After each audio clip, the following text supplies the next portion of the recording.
Nobody fucks in this movie. It's worth noting. If you were here for the fucks, you're shit out of luck. You're still listening. This is our final transmission.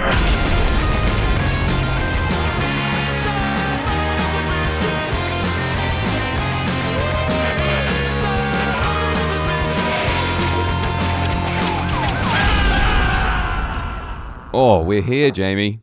We are here, Sam. How are you? I'm good. I'm here. You're here. It's final transmission. What are we doing today? Today, we are talking about the 2013 British horror spooky church goings-on, the Borderlands, also known in the US as Final Prayer. Better title. Yeah, I think it's a muchness. Borderlands makes no fucking sense. Final Prayer tells you everything you need to know. Okay. That's fine. Big up Final Prayer. I mean, it's very fucking English, isn't it? Why do you think they needed an alternative title for the US? The Borderlands, just doesn't cut it? I think the Americas have a different interpretation of the border and the Borderlands. That's a very good point. It's a loaded term. Yeah. So I reckon that's probably why they shifted the title a little bit. But I agree. I think Final Prayer is a good title. Yeah. You're dragging up like, oh, it's going to be a Tommy Lee Jones and Barry Pepper movie, The Borderlands. Yeah. No, incorrect. Would this be improved by Tommy Lee Jones and Barry Pepper? Yes. I don't know. I don't know if it would. I would kill to see this remade with Tommy Lee Jones and Barry Pepper. Already rewriting the movie 2 seconds into the podcast. Jamie, this is a 2013 movie, which is relatively modern for us. So I saw this at Grimfest in, I guess it must have been 2013. Maybe it was 2014. I'm not too sure. And it blew me away. A really good cinematic, like a cinema experience. Really enjoyed being in a room with other people. I'm going to spoil this immediately, just so you know. So if you haven't seen it, like, go watch it and then come back. But I'm going to spoil it immediately. Like, being in a room of 500 people or whatever, as you descend into the anus of a giant worm god, is like, it's a unique experience. Yes, I can imagine. Did it feel like one of those simulator rides where the box moves like 2 inches either way, but your mind is completely blown out your ass? Yeah, totally. It was intense. Yeah, I bet. It's crazy that you describe it that way, because it's not really how I felt when I watched this film. Oh, really? You felt like you were in the bowels of a giant worm god. I felt like I was just like people were just crawling around in a hole for the most part. Sam, no. Don't worry, we can break it down. I'm not saying I didn't like it, but that was your experience. I watched this in my house this week and walked away with more questions than answers. So I'm glad we're doing it on the podcast. Yeah, absolutely. I can answer all your questions. I know, who the fuck else am I going to ask these questions to? I think I would call myself a scholar of the Borderlands. Very interesting specialist subject from you. Yeah. To be honest, about 40 minutes of this, I was like, why does Jamie even like this? Doesn't even do any of the stuff that he likes. And I was like, oh, okay, all right. And now I understand a little bit more why Jamie likes this. I like everything about it, though. I mean, we'll get into it in a little bit, but I think it does a lot of things really well. A lot of things that other films do quite badly. That I would be like, okay, this is a turn off, but because it does it quite well, yeah, it works for me quite a lot. What a wonderful tease. Yeah. This film stars Gordon Kennedy, who you might know from the TV show Absolutely, the TV sketch show. No. I'm going to say no to every single thing that you say if it involves me knowing anyone in this film before I watched it. So I will just shut up while you tell everyone who Gordon these people Kennedy are. is a very famous British guy. No, he's not. Yeah, he is. He's been in loads of stuff. He is not a very famous British guy. Yeah, Ian McKellen is a very famous British guy. Patrick Okay. Stewart is a very famous British guy. You wouldn't fucking... Who is this? What's he done? He's done loads of stuff. Like I said, he was in Absolutely, which has one of my favourite sketches of all time, which is about a small town in Scotland making a bid for the Olympics to be held in their tiny town of Stonybridge. And they make a video, and it's like, Stonybridge! Well, that's Stonybridge. That's it. That's the whole thing. He's in loads of stuff. He looks like he might have been in the worst TV version of Robin Hood imaginable. Jonas Yeah. Armstrong as the titular Robin Hood and Gordon Kennedy as Little John. It looks like a porno, like a bad porno. He's just one of those guys. He's been there forever. I'll agree. He is just one of those guys. He plays Hudson in Red Dwarf, which, yeah, 100%. as a Red Dwarf maniac, I would have thought I would know, but I guess it's maybe in a very late season where it was in a very early season, I think. Oh, even better. Cool costume. Yeah, I like that he's got the sort of Crichton belly thing, but then Yeah, he looks different. like a Black Templar from Warhammer 40k. Cool. Anyway, there goes another virginity. So you like this guy? I like him. Obviously, Robin Hill plays Grey. Not really an actor. I really rate his whole vibe. And then the rounding out the cast is Aidan McArdle, who I guess they couldn't get Reece Shearsmith, so they got Aidan McArdle, who is great, but it's a very Reece Shearsmith character, I think. Right. 3 guys I've never seen in my life.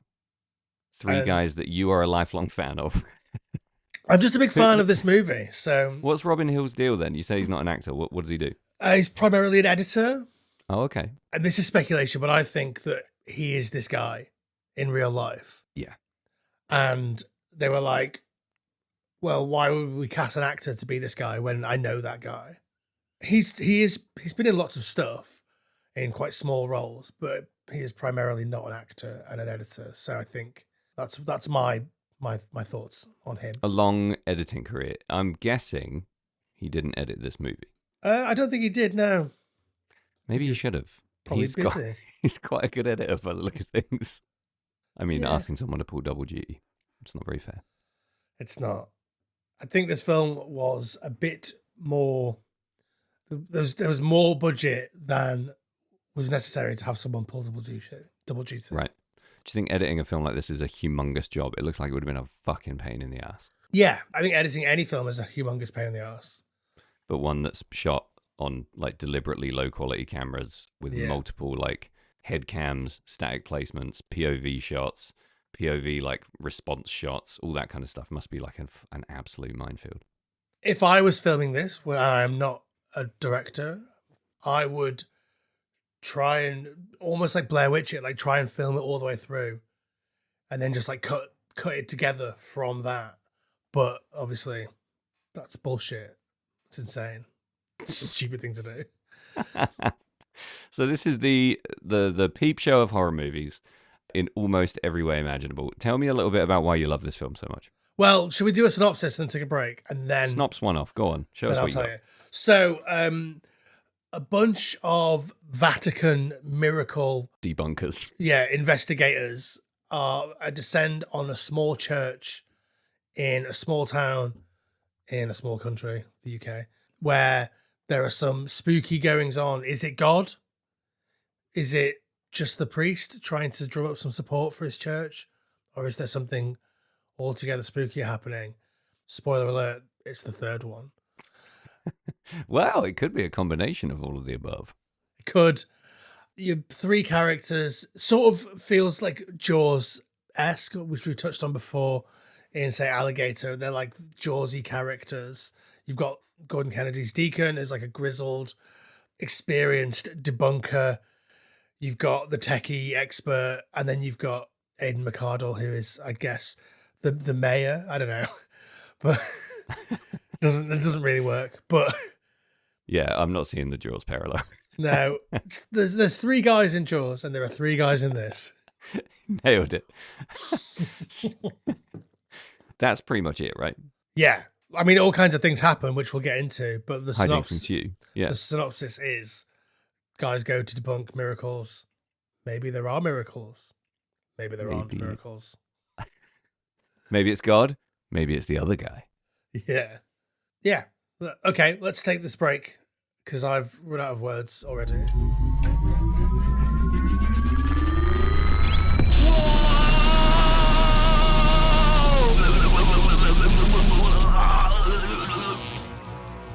Whoa, holy shit.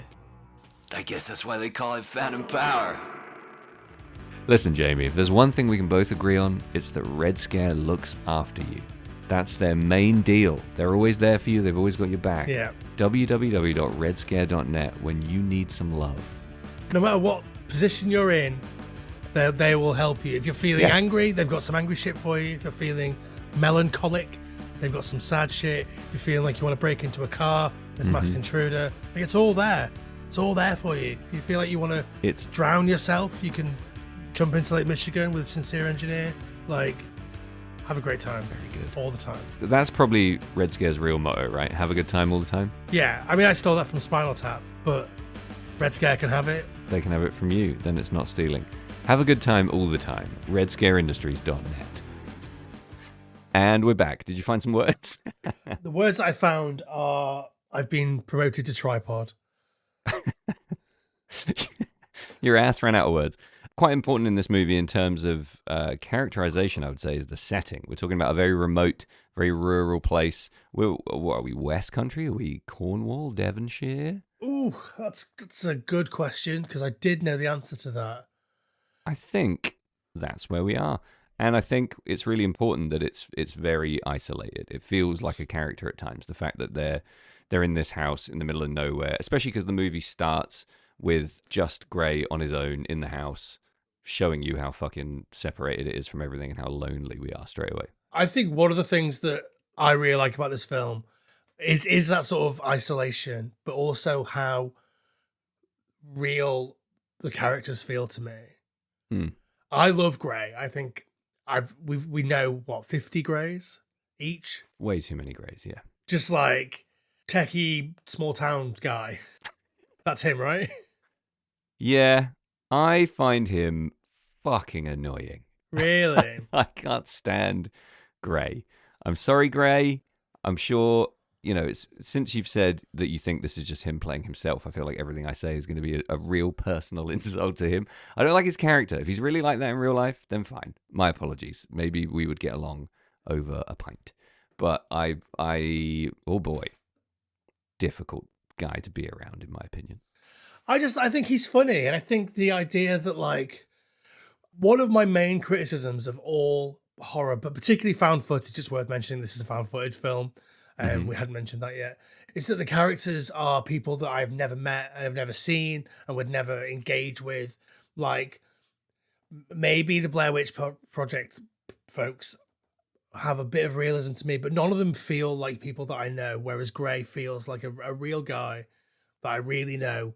It's in an insane situation, reacting how I would react. And there's loads of familiarity. As soon as you see him and hear his voice, you're like, I know that fucking guy. For better or for worse. Like you say, some people, that's my best friend. Other people, oh boy, I know that guy. Yeah, that guy is the guy who I avoid. I sink my smoke breaks so I don't end up going for a cigarette when he's going for a cigarette, like that. Yeah. I turned down the cleaning products aisle in Tesco because he's coming straight towards me. Yeah. Yeah, that guy.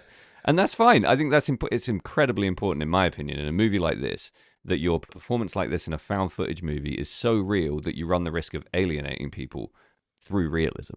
Like, you don't want everyone to like everyone in every movie. And he is clearly supposed to be a bit of a Marmite character. You're not supposed to absolutely love him from the second you see him. No, I completely agree. And I think, like, he's supposed to bristle some of the audience in the same way that he bristles against Deacon. Yeah, definitely. Yeah. And you're supposed to watch that relationship evolve, right? Yeah, I really like their relationship. I think I believe them as sort of like work friends that would become more than just work friends. They don't fuck, but like they...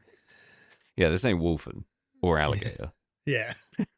But that being said, their relationship to me, yes, it feels as real as their performances will allow. Is about as generous as I can be. Yeah, I mean, I think the performances are really good, but I know what you mean. I think that there's a layer of like something that's separating their performances from like actually really good performances. Yeah, do you think it's that one of them is an actor and one isn't? I don't know, because I think that Gray is his performance is better, but that might be because he's playing himself. He's playing himself, and because Deacon Gordon Kennedy has a long acting career and is probably finding it very difficult to act against someone that is just being themselves.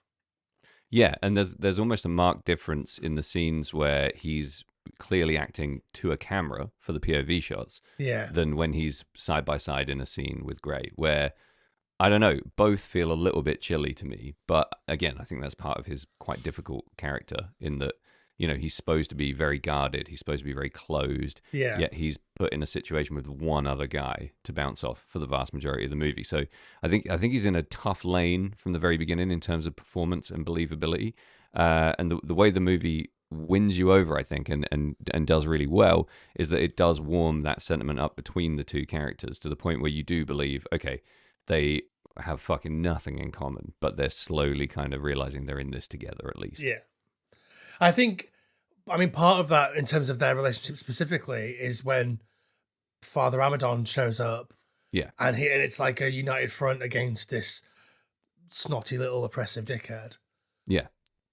And again, the thing I found slightly difficult there is I didn't think he was a good enough antagonist to really split them up. Like, he was fairly, two-dimensional and cut out of like the what kind of person would drive a wedge between these two guys, drawn in such a way that made it quite obvious his character was created to provide that grit between them. But, that being said, I think when more characters are introduced into this movie, you get a much more sort of nuanced set of performances as they kind of bounce off each other a bit more. The unsung hero of this is the town priest. What's his name? Krellick. Oh yeah, Luke Neal playing Father Krellick. Yeah, I think he's great, especially like the way that his character is completely different when he's giving sermons to when he's like chatting with the folks from the Vatican. And I mean, most of the scariest things that happen because of him. So he really drives that. I mean, there's a couple of really scary things that I think happen with him not in the scene. When the cross falls off the wall, for example, is fucking terrifying. I want to get into something a little bit deep with you, Sam. Go on. A lot of people think that jump scares are bullshit. Mm. Where do you stand on the validity of jump scares? I really like jump scares. I don't see. I mean, okay, I understand why people don't like them or they think they're cheap, but I don't care at all. I think some things happen in life that make you jump. If a movie is just fucking jump scare after jump scare, then sure, you've got one trick and you're thrashing it to death.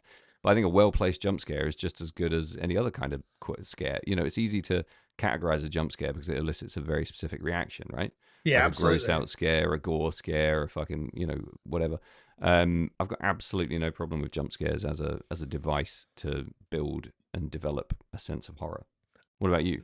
I completely agree. I think that like a jump scare is a really well done one, is really earned. Like, you're so involved in what's happening on screen, like you've leant forward, you're in it, and then it repays you by, throwing something directly at your face. A little bit of poo in your pants. Yeah, and I think when they're well done like that, I think that they are maybe even more valid than any other type of scare. Like, you could be like, have that sort of eerie feeling when you're watching a film, but you're not really scared. It's just sort of like a bit of a tingle in your bumhole. But like a jump scare is a visceral reaction. Yeah. And I think it's great. Like, I completely agree that if a film is just like hoying thousands of jump scares at you constantly, then it does cheapen it slightly. But like, there are people out there that are like, spoiler alert for the Haunting of Hill House. Have you seen The Haunting of Hill House? Yeah, the old one or the new one? The TV the Netflix TV show. Yeah. It's in that, yeah. So the jump scare when they're in the car and then like the corpse of Nell like flies into the front seat is one of the most terrifying things. One of the most, like, at least recently, one of the scariest things that I can think of. Right. And like, that show is there are some jump scares. There are some like, oh, there's a ghost behind you and you don't know about it, but we do, which is a different flavor. But like, that is so well timed and so scary that it's just perfect. And I think the jump scares in the Borderlands, I think they are, for the most part, really, really well done. Yeah, and it's subjective, isn't it? I know people who jump when you say hello to them too loud. And Yeah. and I know people who would sit through the most like classic jump scare movie of all time and see them coming a mile off and not even slightly react. But I think that there's an artistry to it, the timing. Yeah, Kaz is really good at like not listening or engaging with her surroundings. So every time I walk into a room where she already is, she shits her pants. I mean, that feels quite rewarding, I would say. for Like you. it would. I'm just trying to exist in my own home, Sam. Yeah. Which I guess ghosts are too. So Exactly, right? You're jostling for position there with 1,000 ghosts. I think it's very difficult to just say a type of scare sucks or a type of scare is the best. And it's totally down to taste. Some people really hate that feeling of being shocked or taken by surprise, and you can totally understand why.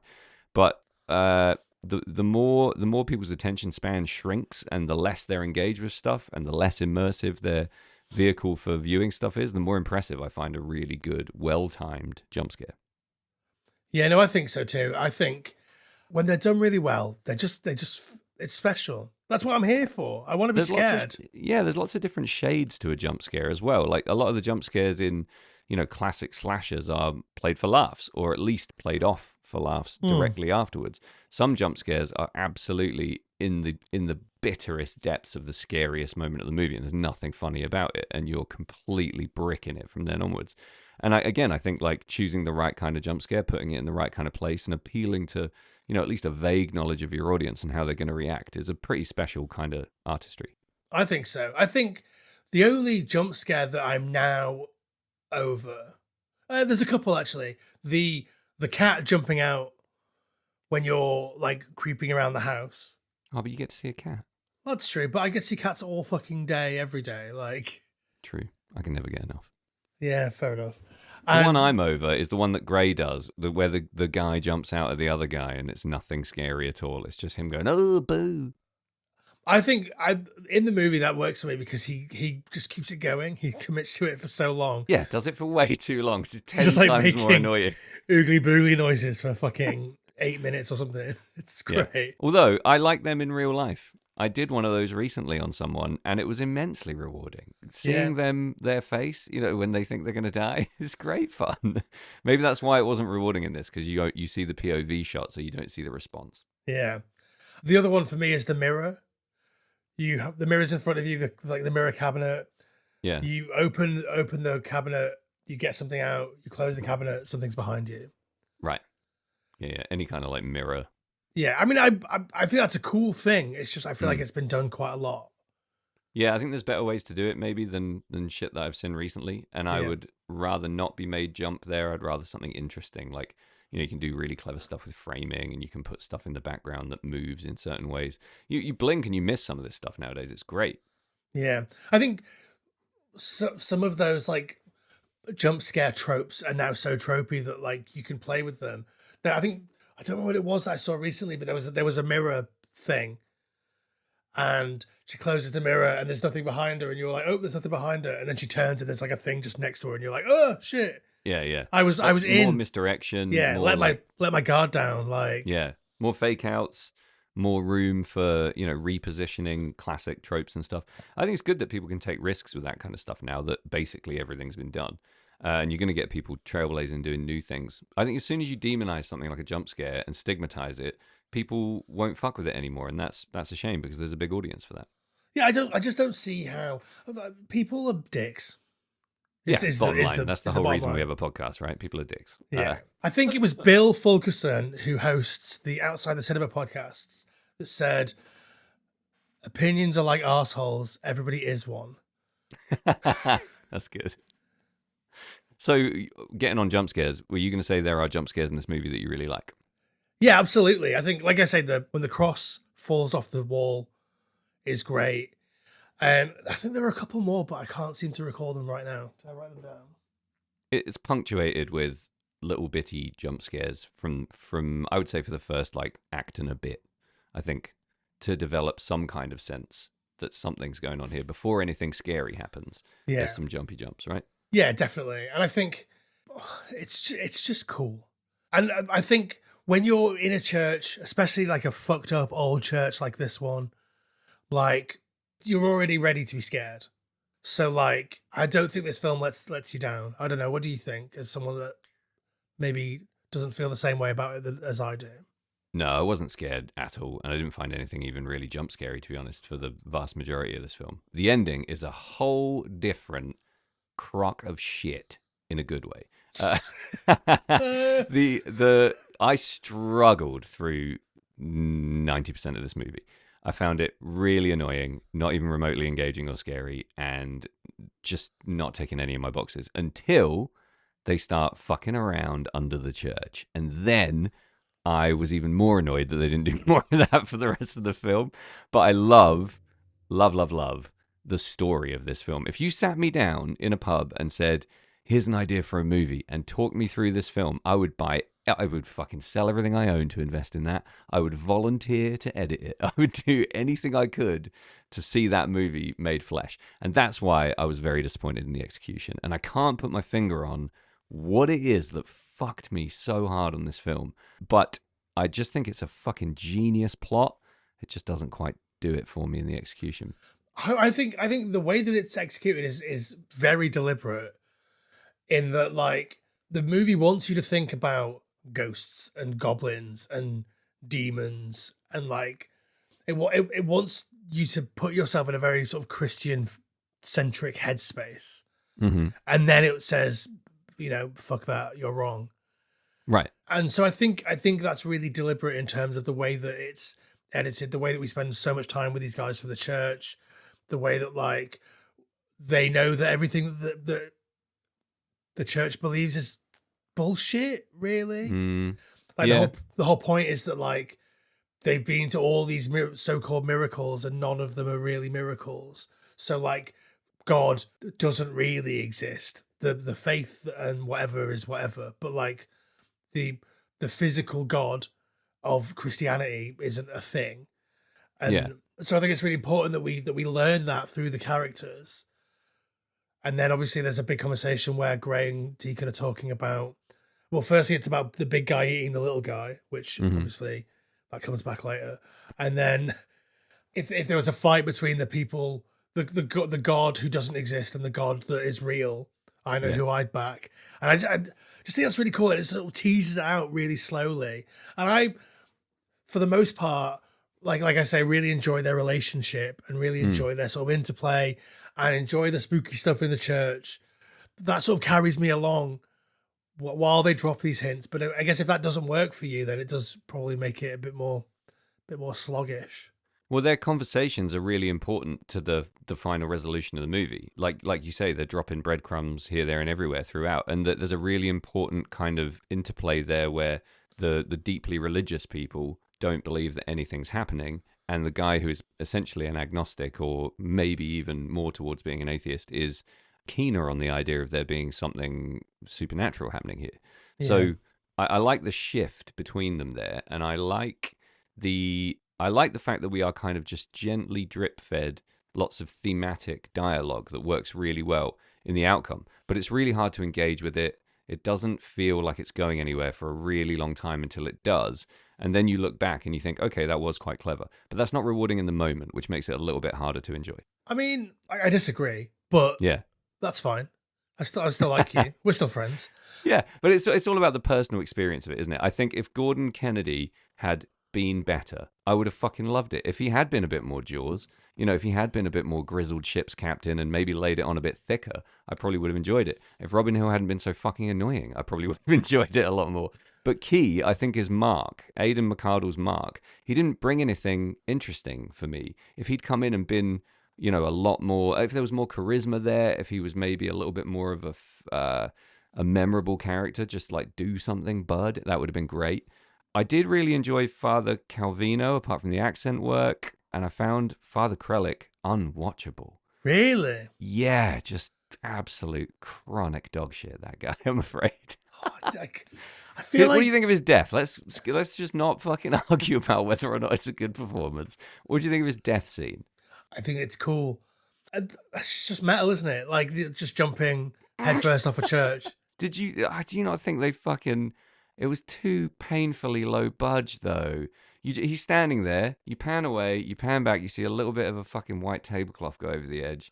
and then you lean over and there he is on the floor. Like a 2-year-old's going to watch that and be like, I know how they did that. It just sucks you out of it completely. I think this is like the double-edged sword that is found footage, because I think Yeah.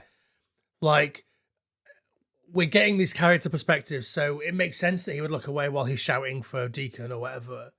But like, it does cheapen it maybe a little bit, but I still think it's cool. I think. Yeah.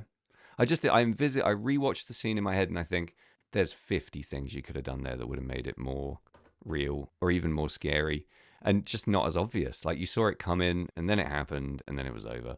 And I just kind of got bummed by that. I was glad he was dead, but I was bummed that we had to watch it in that way. I think it's a huge part of the plot that he leaps from his church to his death. I actually quite enjoyed the character's reactions to his death. I liked how Gray's character dealt with it. I quite enjoyed Deacon's priesting. And the movie does pick up the pace from then onwards, right? Yeah, definitely. It's catalyst for a lot of crazy bullshit. So can we talk about why Krellick kills himself? Do you think that the worm god or whatever it is that's under the ground is like trying to get him to feed babies to its butthole? And he doesn't want to do that, so he kills himself. Yeah, it's really fucking loose and hard to speculate on. But if this, let's say whatever it is, under the church, demon, worm god, seems to be awakened by the first christening in the church for quite some time, right? Yeah. And there's a baby there, and it's screaming. So I think that awakens its hunger.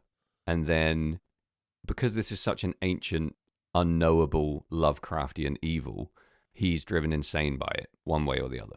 Yeah. Whether it's trying to get him to feed it, whether it's just messing with his mind.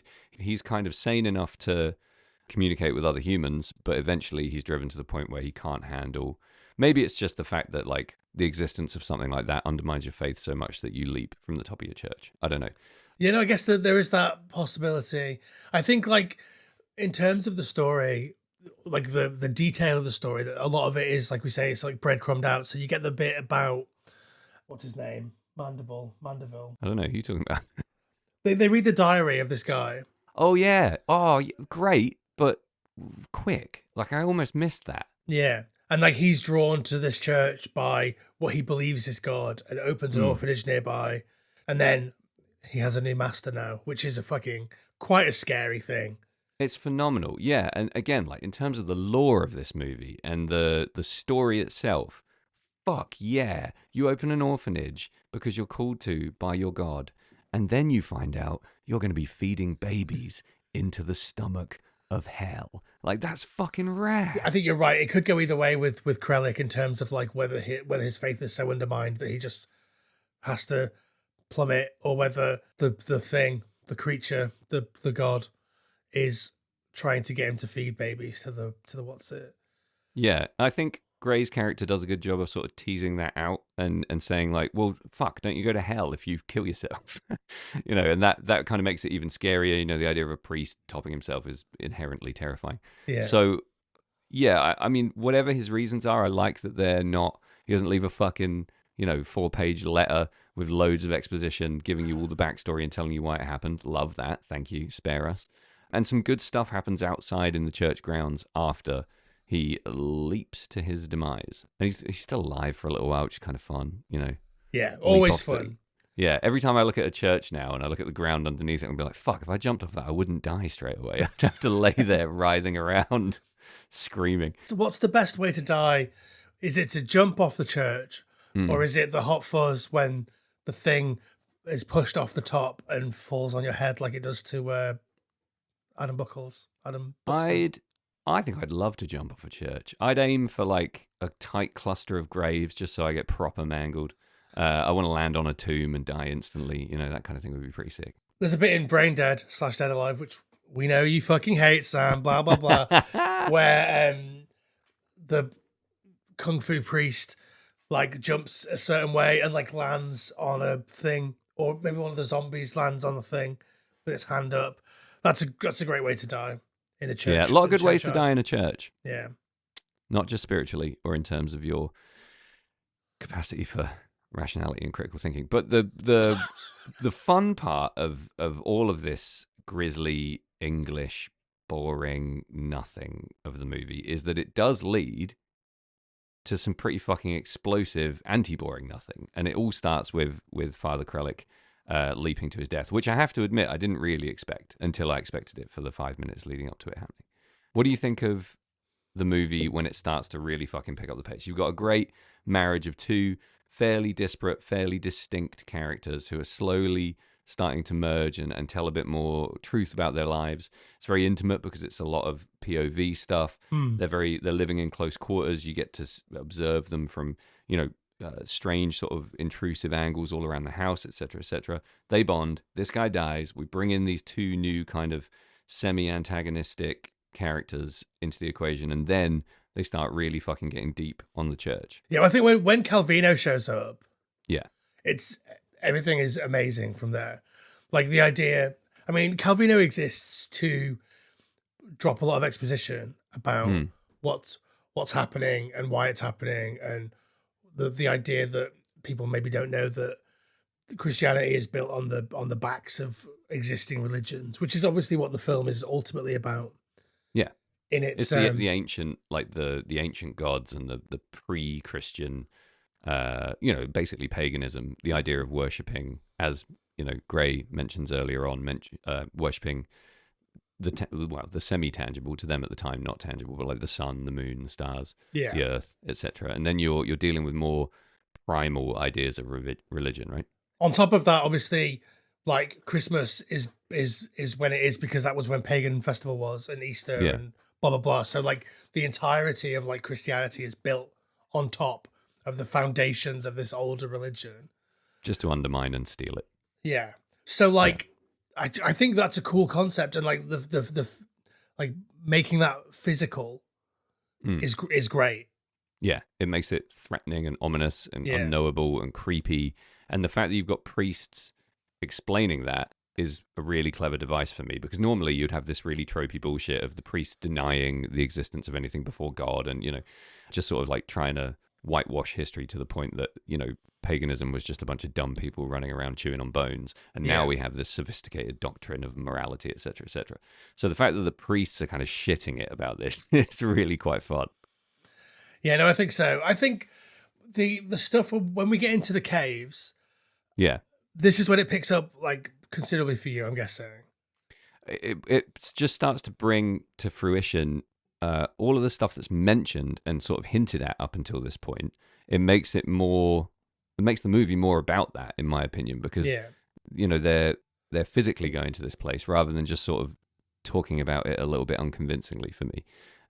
You get to see some great stuff down there. The love a baby skeleton. Absolutely, piles and piles of baby skeletons. You want to tick more of my boxes? You've got an ancient, unknowable, pagan evil beneath a church, and you're sending some priests and some guys that I want to see die down into the catacombs, the caves, the caverns, the creepy crawlies under the church, where they're gonna fucking melt. Yes, please. Where was this an hour ago? Love that shit. Well, if it happened an hour ago, the rest of the movie would then be slowly digesting. I'm fine with that. Cut the shit. Get down there and melt. Okay. I think it's. I obviously understand why they wait right till the fucking bitter end to actually do something, and why it's so terrifying, and what the slow burn and the big build is. But there's a massive lore dump when they go down into those catacombs, and yes, that's a great like blast of fresh air for the movie. Drenched in gore immediately, thinking, fuck, then they're definitely not getting out of these caves. And if they do, they're discovering something horrific down there. Yeah. What is it? And they do. They discover room by room, cave by cave, D&D style, these horrific pieces of history that they slowly put together and realize, oh my God, we're fucked. The cave stuff, some of the cave stuff is where the film sort of falls into some of those really tropey, like, found footage traps that I don't love, where it's like you sort of see someone that you recognize turning a corner and then you have to run to find them. Like that is the entire movie, as above, so below. Right. And which I like. I think like it's fine to do that as long as the rest of the movie is okay. But like it is tropey and does sort of bug me a little bit that when that happens.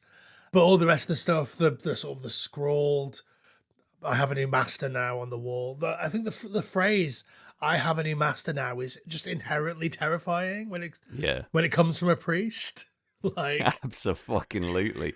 And that's great. The joy of religious horror is the good versus evil, the ancient good versus evil story. yeah, And when that's made flesh, when you actually have something to fight or that's trying to kill you, it's almost always fun. And you're right, bit tropey at times down there in the old in the Gristle dungeon, but I found it really engaging. I thought like it's so the end of Blair Witch, one of the big criticisms that people have is that end scene doesn't go on long enough. You don't get enough yeah, visceral horror at the end of it. I think this is really well paced for a horrific found footage ending.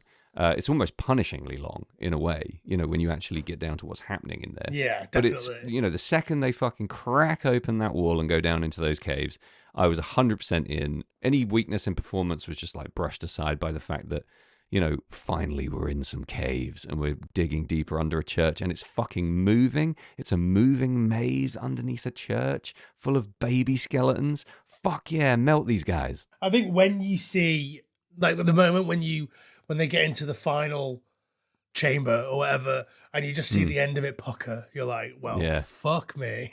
Yeah, that was really scary. The movement I wasn't buying at first. They're just like, it's moving, and you think, is it? I can't see shit. And then you do see a little bit of shifty grifty, and you think, oh, can you even imagine how horrifying that would be?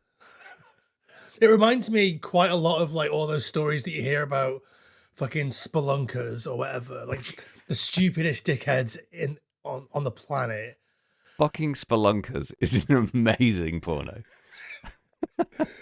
But like those stories that you hear about them going into tunnels, Yeah. taking a wrong turning, and then just dying in a little crevasse. Yeah, just getting stuck upside down with your head wedged between two rocks until you eventually just starve and wither and die. I mean, in terms of a horror premise, you take that and then you add being digested, Yeah. and then you add all the fucking solid concrete structures around you are moving. Like, that is some of the scariest stuff I've ever experienced conceptually in a movie. Again, the execution is the only thing that fucks me. Everything else, like every idea in this movie is absolutely amazing. And I love some of my favorite stuff in horror is guys in robes under churches doing the unthinkable. So the fact that we never see any of that works for me at the end because I'm picturing it. They help you picture the past. They're like horror archaeologists telling you everything that happened before this. And that's wonderful. I would have liked a bit more of that throughout the first 2/3, 3/4. But it does pay off at the end as well. I wonder if this might serve you better on a second watch. I'm not going to watch it again. Well, because you don't know the breadcrumbs are leading anywhere until you get there. So like I feel like you maybe not you, the royal you, maybe disregard some of the sort of the more clueier things that they're saying. Some of it's obviously very on the nose, a big guy eating the little guy, and when they're literally talking about like the physicality of pagan gods versus the ethereal nature of the Christian God. Obviously, that's very on the nose, but like there's a few obviously other bits that they're laying down as it goes through just to sort of lead you comfortably to this place. So I wonder if a second watch might help someone who feels like you. I'm not gonna, if you don't want to watch it again, I'm not going to fucking force you. Toothpicks in your eyes and shit. But like, yeah, you could try. It's not going to happen. But I totally see what you're saying, but I actually fully appreciated all of that stuff and thought that was some of the best stuff in the first 2/3 was that I didn't feel like I was being drowned in exposition. I was being cleverly led to a horrific ending. I really appreciate that in terms of the filmmaking. What I hated is that I had to fucking do that by watching a school play for fucking 70 minutes. And at the end, dude, it's like watching 70 minutes of a school play and then 15, 20 minutes of the English Blair Witch Project, which is such a jarring turn in movie quality. It nearly made me cry. But fuck me, come on, like you could have had silence for the first 2/3 of this movie and then the ending and it would justify it. You could have like a fucking, just a shot. You could just live stream a church for 50 minutes and then have the ending of this film and it would be totally worth it. The ending does paper over a lot of the cracks. I disagree with you pretty roundly on everything that you said forever. Yeah, but I understand. like I think the performances are good. I think they're real. Mm. Like I know what you mean, that there's a layer, particularly in Deacon, that just sort of separates it, and I think it's because, like we said, that he's comes from a very different acting background to the person that he spends most of his time with, who I find Yeah. incredibly convincing throughout. Right. Even at the end when he's like, "You said it wasn't real," as he's That's a melting. horrible fucking line. It's so childlike and terrified and kind of mean. Like Mm. at the end there, Deacon is clearly like begging for forgiveness from everybody, not just from God. And Gray is not making it easy for him to be forgiven. Mm. I think that end, they're dying alone down there, and that is some of the scariest shit in the whole film. The dialogue at the end is awful, like awful in the sense that it's really scary. But yeah, I think it all works. I think it leads you really nicely and really comfortably without, like you say, without spoon feeding you anything. But Yeah. I really enjoy the paranormal activity film that takes place until the Borderlands starts in the beginning of the third act. Do you know what I mean? Right. Yeah. But you like those paranormal activity movies where nothing No, I happens. don't. I don't. I surprised myself by liking whatever it was, like the sixth one or The something. marked ones or whatever it was called. I can't remember. It's like the one where there's a fucking Amish tribe or something. Tribe? That's not the right word. An Amish community. I think I liked the first Paranormal Activity because I saw it in the cinema with a bunch of buds and just had a blast. Paranormal Activity Next of Kin is Was a it Next film I of Kin? watched and Right. surprised myself by not hating. I cannot say I loved it. I will never watch it again. It just did some clever stuff. It did some horribly dumb stuff with drones and whatever else. I just assumed that you liked it because you texted me saying, "Have you seen this? I just watched it and it was pretty good." It was, in my opinion, pretty good, but the bar was so fucking low because I knew it was basically going to be junk. I enjoyed that there was no one in it that I knew. These were all new faces. There was some clever, clever found footage stuff done. A couple of great set pieces, some really cool scenes, I guess is the word. Like the locations are really fun. Yeah, didn't hate it.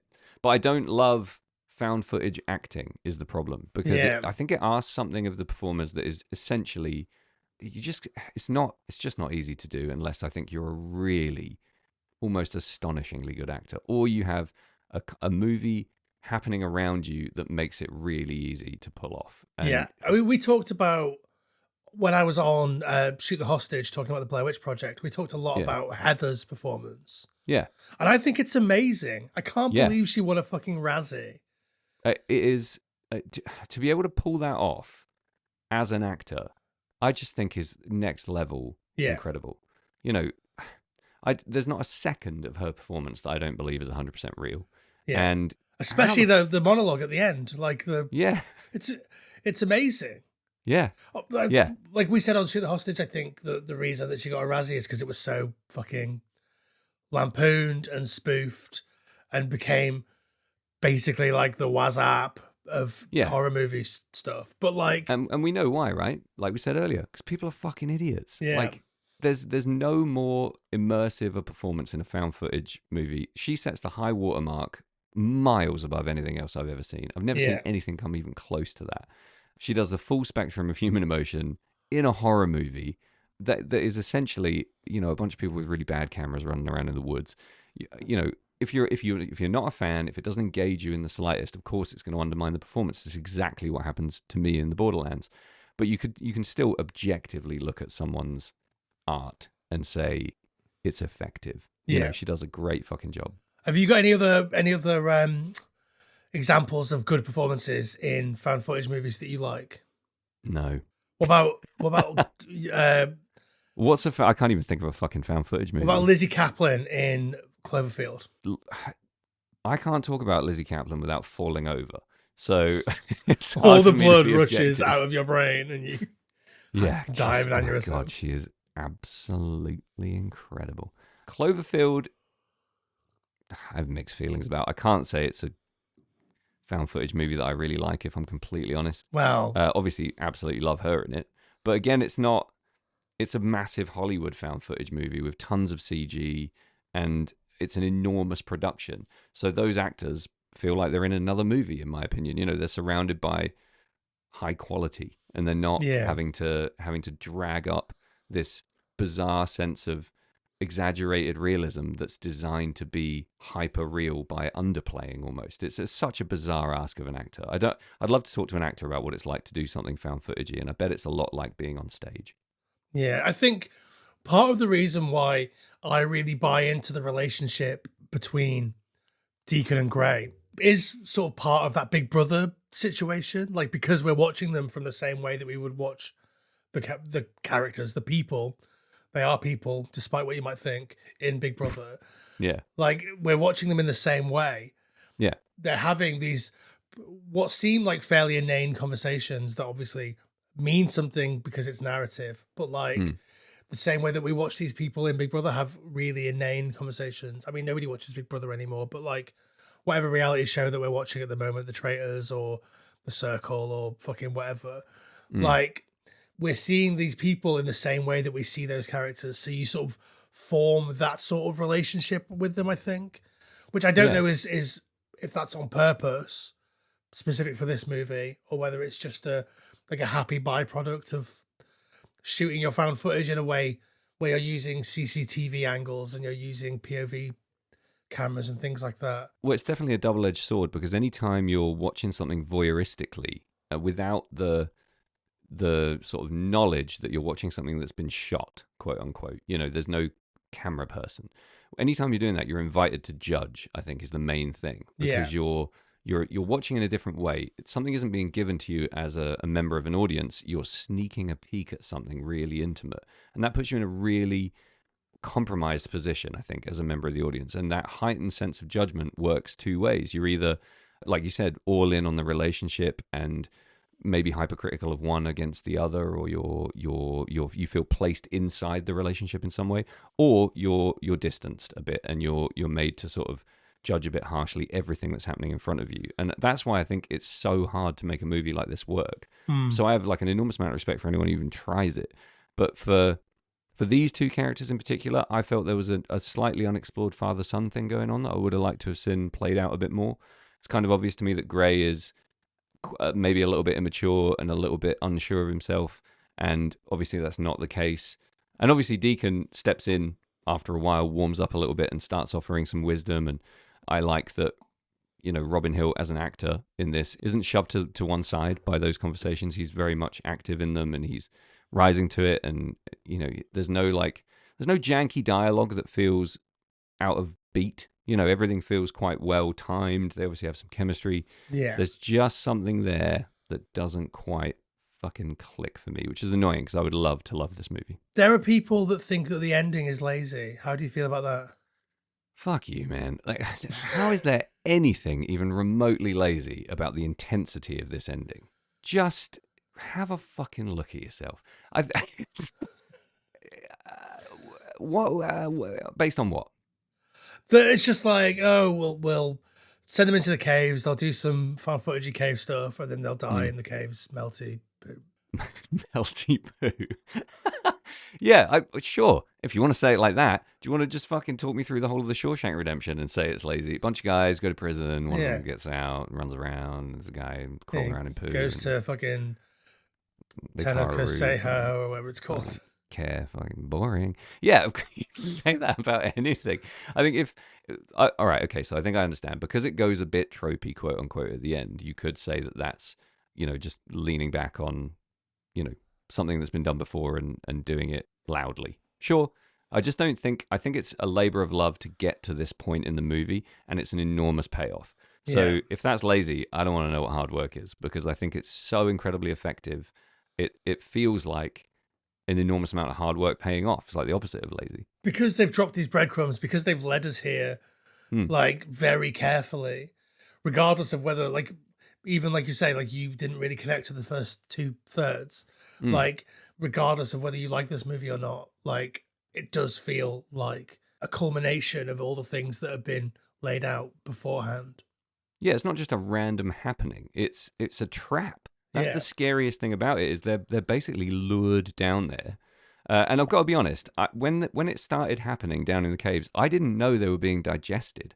I thought they were just melting for some crazy reason. And then the dialogue starts clicking in a little bit more, and you start thinking about what's actually happening and what the movement is. And again, like, lazy would have been for them to be screaming like, "We're being eaten by a demon under a church." Like that would have been lazy as fuck. To go into like those really eerie credits at the end and make you sit there and think, why the fuck were they melting? And then have it dawn on you that they've been devoured alive by an unknowable Lovecraftian evil beneath an ancient church deep in the sacred ground of early pagan demon worship. That's not fucking lazy. That's masterful movie making at the end there. Yeah. So this is the director Elliot Goldner's only feature. Mm-hmm. Do you think you want to see more from old Elliot? Fuck no. I don't want to hear that name for the rest of my life.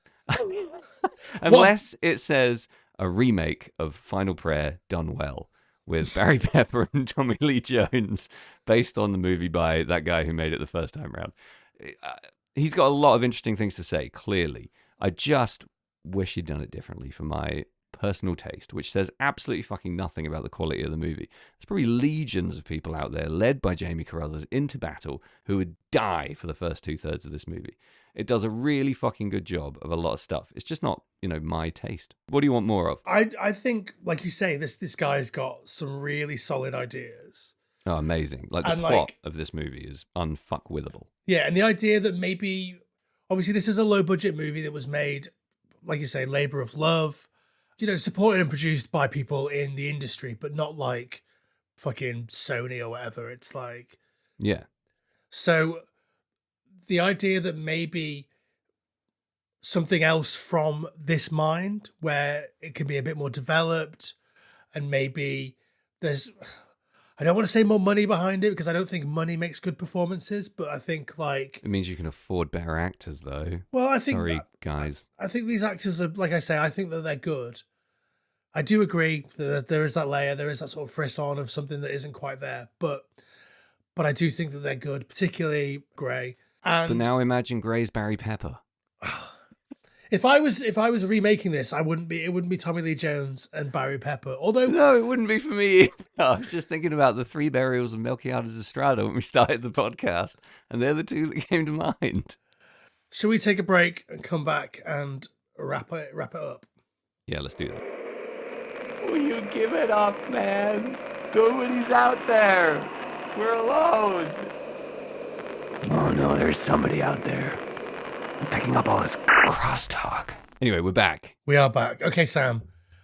So I know you didn't love the Borderlands, but give me your final thoughts. Sum it up for me. Tell me. My final thoughts, and what's really interesting about this movie is I've never been more in love with a story and less in love with the execution, and that's really thought-provoking. So it's everything I love about horror in a lot of ways. It's dark under caverns beneath churches. It's the ancient evil of the land. It's the deep, dark, foggy, mysterious parts of England that I'm innately drawn to. It's the howling gaps between the stars. It's normal people confronted with unknowable evil and terror. And it's deep, deep lore about medieval belief systems and all the horror that comes with that. However, the actual movie that we see is placed and I guess like depicted and played out in a set of scenarios that aren't my taste. So I think objectively, this movie has some fucking wonderful ideas, and it's obviously executed in a very exacting and precise stylistic way. The genre that it fits into, it's been deliberately chosen, and it's been made to tick a lot of fans of found footage's boxes. The ending of this movie stands alone as the scariest and probably best English horror that I've seen in decades. I think the ending of this movie is 100% top tier. There's just stuff happening in it that isn't Sam Russo's taste, and that in no way takes away from the fact that the slow burn build up, the clever breadcrumbing, the very brave use of POV shots, the burning of a sheep, all of that is genuinely quite unnerving, quite scary, and really well paced. So there's an absolute fuck ton about this movie that on paper will tick a lot of people's boxes and people will really, really like. Just because it's not my taste doesn't mean you shouldn't go out and watch this movie. The cover is very misleading, and the actually, in a way, the cover that I saw kind of gave away the ending a little bit, which sucks. But what cover did you see? It's the one on IMDb with the church made up of like 6 chunks of church rotating in a cross shape. Why does that give away the ending?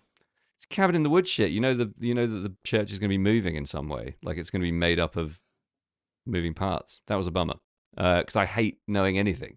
I do agree that it is playing off like a cabin in the woods type thing in terms of the poster. And like, I sort of like it, but I also, it's just sort of whatever, isn't it? A picture of the church would be much scarier. Yeah, I don't mind it as a standalone piece of art, but I definitely don't like it as a fucking spoiler-laden cover. But yeah, where I would put all of my eggs is this movie's ending. It is 100% worth watching this movie for that ending. And much respect to the filmmakers for having such an amazing idea and such a beautiful story, and for executing it as best as you possibly can in a very drab environment. I think it's a really fucking cool idea, and I love watching people melt underneath a church.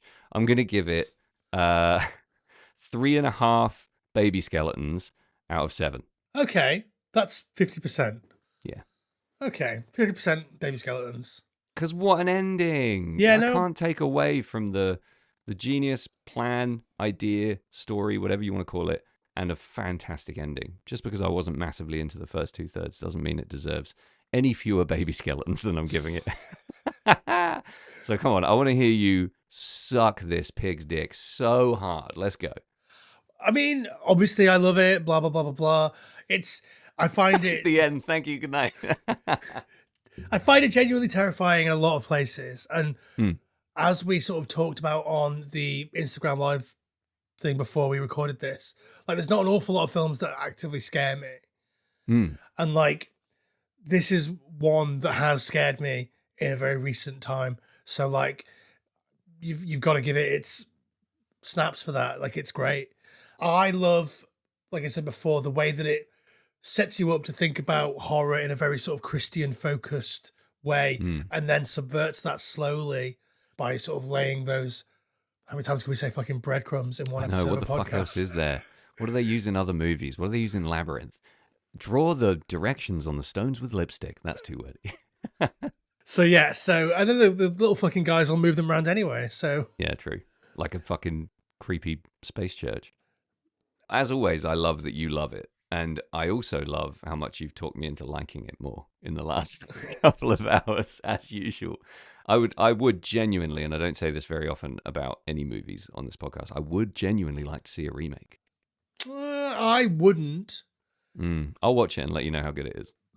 Just because a remake, it'll be American. They won't get it. They won't get the Englishness. Yeah. And they won't know really what's scary about that. And that would be a huge shame. But they would lump a whole lot more atmosphere into it, I think, which I think it would benefit from. I think the atmosphere is pretty spot on. One thing that I think is massively underrepresented in the found footage, I don't want to call it a genre because it's not a genre, it's a method, is camera glitching. Why don't we see more camera glitching in found footage? I don't know, I think it's lame. I don't think it's lame at all. I think it dates it so hard. It's like, oh god, it's mini DV. It just gives me chills thinking about editing mini DV. It's awful. I don't know. It's a fetishization thing, I guess, isn't it? Like, I don't mind a bit of VHS grain, but I hate seeing any kind of like DV glitch. Yeah, like there's a moment in this when they're looking up at like the cave hole that they climbed through, and like it all glitches off to one side, and it's all full of like artifacts in the dark, and it's like, that's really cool because as a viewer, like in the earlier scenes, same in like the Paranormal Activities, we're like desperately looking at things where nothing is happening, being like, okay, what's happening here? Why are they showing this to us? And like, we're always desperately looking at the peripheries to try and figure out what we can see. We're always looking into the dark spaces. We're always like staring at fucking completely static frames until something shits us up completely. Yeah, and I think that's one of the most like magical things about found footage, is that it gets us to engage very differently with a movie than, say, a straight up like narrative feature or whatever. It definitely asks more of your imagination, right? It pushes you to dig deeper into filling in the gaps, I think, which is very fun. Yeah. And like when it starts to fill those gaps with artifacts and weird like glitchy stuff. I just think that's really cool, and it's weird that we don't see more of that. I think there's obviously some video weird stuff in the Blair Witch Project, and in like Grave Encounters they play with sort of glitchy stuff a bit. But like Blair Witch 2, Book of Shadows, a lot of well, glitching. yeah, true. But like I feel like they don't use it as much. Also, a thing that I really hate is when you go onto like Reddit. That's the end of the sentence. The thing I really hate is when you go onto Reddit. You know what I really hate is when you Google something and the top result is 6 Reddit posts. The thing that I hate is when they're like, yeah, but okay, how did the footage get out? Who's edited this footage together? Like, fuck off, mate. Who gives a fuck? Fuck off into the digestive tract of an unknowable demon. Care. If that's what you care about in this movie, you're watching the wrong shit. Like, when you're watching actual movies, do you think like, oh, I'm watching somebody's actual... This? Yeah. Nobody How did says they get that shot inside the volcano? There's no way anyone could climb inside a volcano. Fuck you. The bottom line here, I think, and sadly, once again, I don't want to be negative, but people are astonishingly dumb. And I think if you've got lots of glitching footage, people are going to be like, oh, this is really badly made. Look, they can't even get the fucking camera to not glitch. Like, people are that dumb. But I think like this film, more than any other found footage film, really goes out of its way to be like, this is why the found footage is here. Like, to the point where they're making their way into the fucking bowels of this fucking snake god or whatever. And Gray is setting up a relay so the fucking... Yeah, don't worry, I've set up this relay so that we can still transmit or whatever the fuck he said. Like, literally. Like, Yeah. that is absolute commitment to the bit, whereas like... It is a bit, yeah. And you're here being like, well, who edited it together? Fuck off, mate. It's being beamed fuck. directly into your eyeballs from... It's been edited together by Satan himself. This is his cut. You have no right to criticize the edit. It was done by Beelzebub himself. I think that they fuck me going back to the start of the movie, but they do spend so much time establishing the found footage angle. You see him setting up the cameras. You see them putting on the headsets, repeatedly telling Deacon he has to keep his headset on while he wanks or whatever he's saying. Like, you have to... It's really reinforced. I don't really know why, but I didn't dislike it. I thought that was all part of it, setting up the fact that you need to be ready to be comfortable with headset footage for the rest of the movie. I don't think it does any harm. I think it works better than most others because, like, in any other found footage movie where someone's meant to be holding a mini DV camera or whatever, it's like, okay, I'm being chased by fucking Cloverfield right now. Why am I still carrying this camera? Relatively steady at eye line height, or just catching everything at a nice fucking Dutch angle. Yeah, it's horseshit. So I think they've obviously thought long and hard about establishing that. It's like there was a period in horror films where every single horror film had to have a line of dialogue to explain why people couldn't just use their phones. Do you remember? Yeah. And we've sort of got over it now because people don't really use their phones as phones ever. But like... There was just that bit where it was always like, oh, I've got no bars. What about you? Oh, I've got no bars either. Okay, I guess we're going to get killed now. Like, bars represent signal, which means we can't make or receive calls. Yeah, it's like way over the top. So the use of phones in movies is bumming me out so much. I can barely watch anything new without letting someone else watch it and ask them how much the teenage characters are staring at their phones. There's nothing less engaging than the visual of someone looking at their phone. Even if something incredible is happening on that phone or really important to the plot, I'm done with looking at movies where people are just fucking standing like this for entire establishing shots. That's just real life, Sam. That's just real life. Yeah, I hate real life, Jamie. I hate it. I want it done. I want it over. I want to see something completely pretend and magical. No phones. I feel like I read online that like someone pointed out that you never see phones in your dreams. Isn't that weird? That's a really good point. I think that's accurate. Yeah, I don't think I've ever dreamt about a phone. Like, literally. Isn't that weird? Yeah, none of it's real. It's all bullshit. I wonder if, like, when we dream, we're actually inhabiting a different dimensional version of ourselves in a world where phones don't exist. I've always hoped that's the case. I've always hoped that sleep is the most obvious thing to prove that there is some kind of innate life force inside us that isn't physical. I really hope we go somewhere when we go to sleep. That would be the coolest thing. What if it was just to the belly of a worm god? Send me in. I'm fucking ready. Every night you're slowly digested.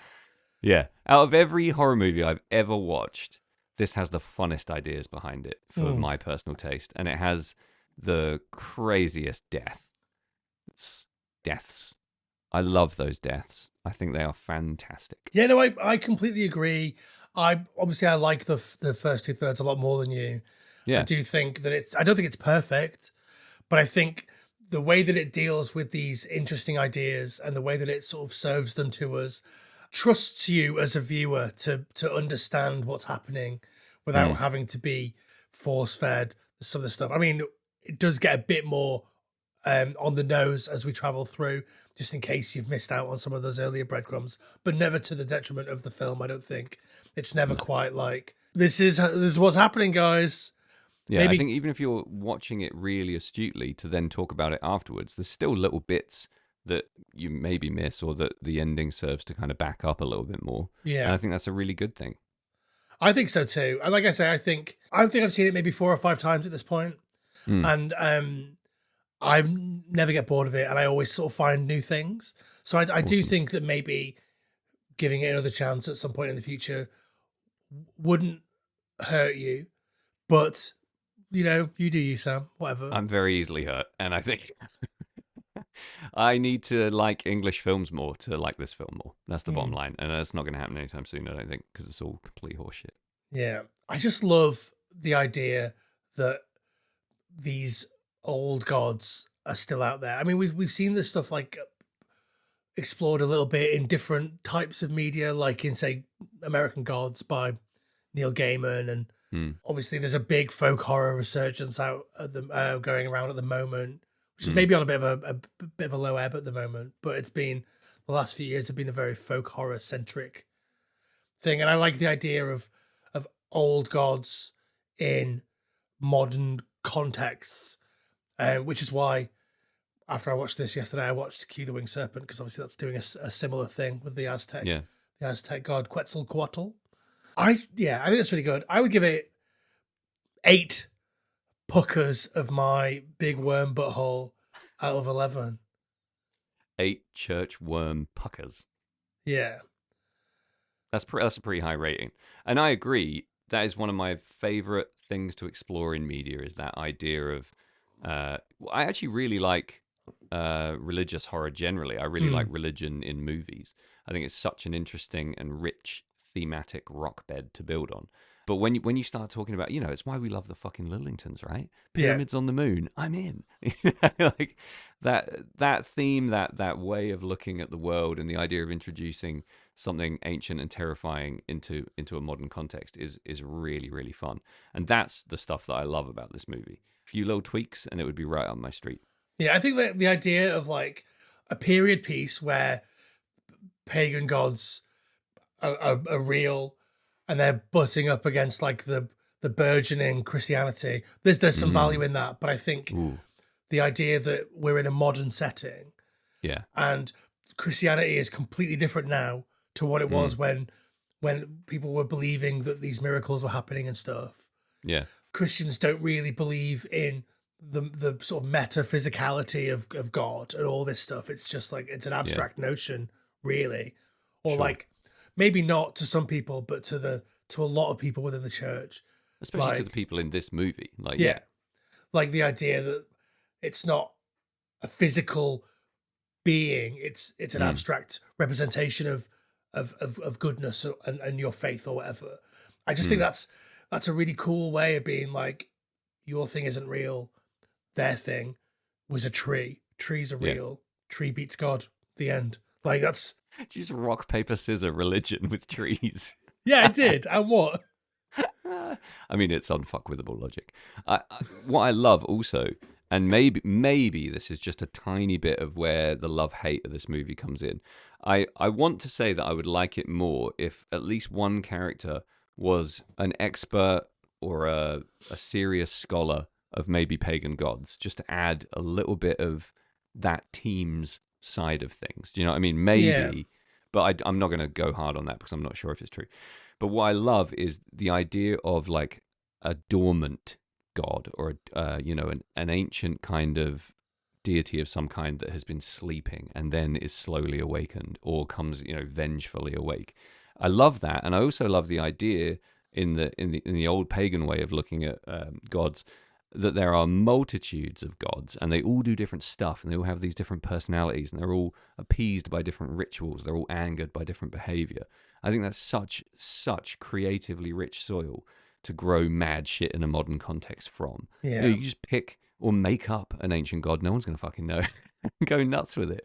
And that's why I love the central evil of this movie is it has no name. You no idea what it looks like, no idea what it's capable of. All you know is it's appeased by eating orphan children and that it loves devouring people in the bowels of its cobblestoney guts. That is so sick. There's such an amazing idea. And that kept me awake at night, if not, the other bits. Yeah, I'm interested to see what you guys think out there. Are you Team Sam, Team me, or are you a mysterious third team that has your own opinions? Impossible. How could anyone? I think we're pretty close in opinions here. I don't think we're a million miles apart. It's taste, really. Like, we both think the same things about this movie. It's just one of us liked chunks of it and one of us didn't. Yeah, I was worried when we were playing Xbox the other day and you were saying that, like, do you think we're going to align on this movie? And I was like, oh shit, that means you fucking hated it. To be honest, after I finished hating it, after I finished watching it, I walked away and I was like, what the fuck am I going to say about this that's even remotely positive? And it did take a little while to slow burn a little positivity. Well, I think because the ideas, I think the ideas are so strong that maybe if you do bristle at those performances or like the sort of what someone might describe as like fairly bog standard, like found footage church horror for the first half at least, like if you do bristle at that, but once you sort of sit with it and you think about it and that's why I think a second watch wouldn't hurt, because like once you've already linked a load of those breadcrumbs, you can sort of feel it more rather than like be like, okay, well, why am I sitting here while Gray is rolling a cigarette and talking to his homeboy, the farmer, about... Homeboy the farmer, yeah. Like, I think that stuff is genuinely funny. I think Gray is a really funny character. That is a funny line, absolutely. Just hanging with my homeboy. The movie ruins the idea, and that's why I'm not going to watch it again. But I do think that was funny. There is a lot of comedy in this, and it goes kind of close to like buddy movie comedy at times, which I think totally has its place in a film like this. You can't have an English movie in 2013 without that kind of banter and without a little bit of like insubordination and like deliberate undermining, that kind of thing. So I think all of that works. I love it when Deacon decks that kid. I think it's hilarious. Yeah, I like comedy and horror together, but I like them separately when they're together. Do you know what I mean? I like Brain Dead, Dead Alive, and Evil Dead 2, and like where the horror is funny. Yeah. It's not scary then because it's undermined by the funniness of it. So if you want it to be scary, you've got to keep the comedy and the horror pretty separate. And I think they do a good job in this. Yeah, the humor doesn't feel strained at all. It feels some of the most real interactions are when one of them's being funny. Yeah. So anyway, tell us what you think. Obviously, drop us an email at finaltransmissionpod@gmail.com. Drop us a message or whatever on our social media. That's at FT Horror Show across basically all the platforms: TikTok, Twitter, Instagram. Pull out your phone, like and review this episode on whatever podcast platform you're listening on. 5 stars, big tits, and you're off. If this episode got your dick racing, we want to hear from you. That's what we're saying. If it got it racing towards the finish line, great. If it got it racing backwards and you're angry, fine. Either way, let us know, because this feels like a polarizing movie. I had not, until I was doing research to discuss this with you today, I had not seen anybody talk negatively about this movie at all. And this guy. And then obviously I read some Reddit threads where negativity is rife. And yeah, people have opinions, and that's okay, I suppose. If you were going to get final point before we bail, if you were going to get a Borderlands tattoo, what would it be? I think the wall painting of like the big giant crocodile god or whatever it is feeding babies into the hill. Yeah. It's pretty fucking gnarly. That's very cool. Maybe a burning sheep. burning sheep would be so dark. Why don't you just get a full-on portrait realism back piece of Grey, Robin Hill? I feel like the worse the tattoo you get, the cheaper it should be. That is generally the way it goes. Well, I mean, like the stupider and more invasive. Oh, the dumber, the cheaper it should be. Yeah. Absolutely. Man, I could afford all the tattoos I want if that was the case. What about you? What's your final prayer tattoo? Father Krellick smashed to bits on the floor. I'd take some liberties with the gore, I think. Would you make it like visceral? Who's doing this tattoo? You are. All right, it's gonna be shit. Sorry, mate. Tune in next week to Final Transmission, where we live stream Jamie tattooing a dead priest with his head exploded on a tomb on my chest.